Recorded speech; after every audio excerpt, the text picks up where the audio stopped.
मी जिजाबाई मस्के भाऊ, माझ्या भाऊ आहेत. माझ्या भावासाठी आम्हाला खूप त्रास झाला.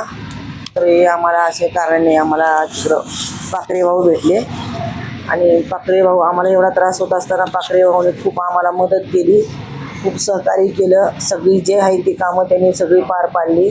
आम्हाला इथं ॲडमिशनला पण खूप त्रास होत होता, तर त्यांनी ॲडमिशनचं पण कोकडे हॉस्पिटलमधून काढलं आणि राहू हॉस्पिटलमध्ये शिफ्ट केलं. राहू हॉस्पिटलमध्ये जाऊन त्यांनी सगळे कामं त्यांनीच केली.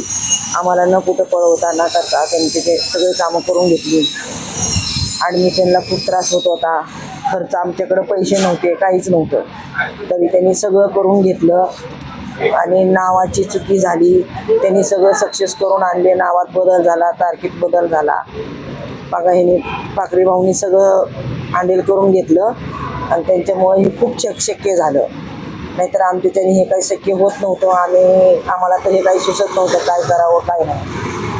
आणि तिथं डॉक्टर पण आम्हाला येऊन सारखे बोलायचे, आणि तुमचं असं हे नाही ते नाही, ऑपरेशन केलं सगळं झालं, पण आमच्याकडं कुठलीच पैशाची मदत नव्हती, काय नव्हती. तरी पाखरे भाऊने तेवढं सगळं हँडल केलं आणि सगळं SI करून हे सगळं करून मदत करून घेतली. त्यांनी सगळं करून घेतलं व्यवस्थित. आज आमचा डिस्चार्ज होईल आणि आता डिस्चार्ज होताना पण आम्हाला अडथळा आले, पण पाखरे भाऊने ते सगळं करून घेतलं. त्यांच्यापर्यंत ते सगळं केलं. खूप काय गोष्टी कोर्टातून आणल्या, कुठं चौकीवरून आणले, SI ऑफिसला गेले, सगळे कामं त्यांनी केली. आम्हाला एवढं पळणं होत नव्हतं, आम्हाला काही माहिती नव्हती घेतली, पण त्यांच्यामुळं सगळं शक्य झालं. पाखरे भाऊ बोलतो. नमस्कार, मी शरद भाकरे, आपल्या कामगार हितरक्षक संघटनेचा संस्थापक अध्यक्ष.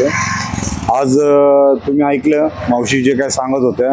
आपल्याकडं सिद्धिविनायक एंटरप्राइजेसमध्ये बाळू चंद्रकांत गोरे हे सफाई सेवक म्हणून काम करतात. त्यांचा 6/6/2025 रोजी अपघात झाला होता. त्याच्यानंतर कोकडे हॉस्पिटलमध्ये त्यांना ॲडमिट करण्यात आलं होतं ESI अंतर्गत, पण तिथं ऑपरेशन फेल झालं. त्यांचं रॉड खूप नाजूक टाकल्यामुळं तो रॉड 5 महिन्यांनी पायातच तुटला. त्याच्यानंतर परत त्यांनी कोकडेला नेलं, तर तिथं काहीतरी 1.5 लाख रुपयाची डिमांड केली, पण परिस्थिती हालाकीची असल्यामुळे त्यांनी आपल्याला संपर्क केला. डॅनियल लांडगे थ्रू आपल्याला संपर्क केला आणि आम्ही त्यांना इथे ॲडमिट केलं राव हॉस्पिटलला ॲडमिट केलं असता इथं ऑपरेशन झालं ताबडतोब. पण नंतर त्यांचं जे इनटायटलमेंट असतं ESIचं, त्याच्यामध्ये बेनिफिट नो दाखवत होतं. तर ते नो ह्याच्यासाठी दाखवत होतं की एकतर ॲक्सिडेंट रिपोर्ट भरला नव्हता. दुसरी गोष्ट,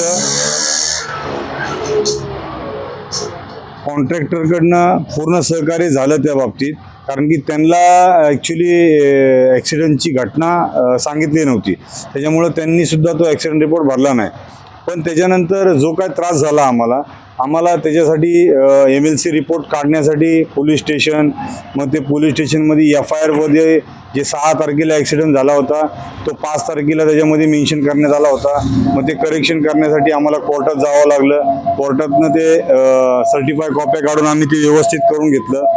मग ह्या सगळ्या गोष्टीमध्ये सिद्धिविनायक ग्रुपचे जे ओनर आहेत श्री अमोल झेंडे साहेब, यांनी पण खूप सहकार्य केले ह्या सगळ्या गोष्टीमध्ये. आज जेव्हा काल आम्ही